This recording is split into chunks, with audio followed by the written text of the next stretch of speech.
Bine ați venit la seria de videoclipuri How To de la Massey Ferguson.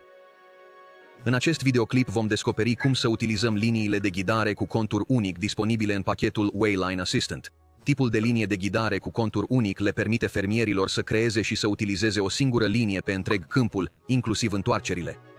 Mai întâi, apăsați pe creare în meniul lateral al ecranului hărții. Apoi selectați Wayline din submeniu.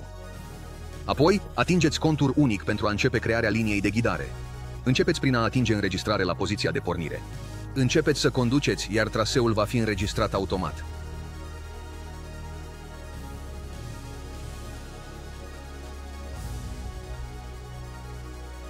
Dacă trebuie să întrerupeți înregistrarea în orice moment, atingeți pur și simplu pe pauză. Dacă doriți să îndreptați o parte a liniei dumneavoastră de ghidare cu contur unic, puteți utiliza butonul linie dreaptă. Conduceți până la punctul în care doriți ca linia dreaptă să se oprească, apoi faceți click pe butonul reluare. Traseul va deveni din nou roșu, iar linia va fi îndreptată. După ce ați finalizat întreaga traiectorie, opriți înregistrarea apăsând pe stop și denumiți linia de ghidare. Linia de ghidare cu contur unic va fi afișată cu un triunghi verde, care indică punctul de pornire, și un triunghi roșu care indică punctul de oprire. Acesta este modul în care creați o linie de ghidare cu contur unic utilizând opțiunea Wayline Assistant.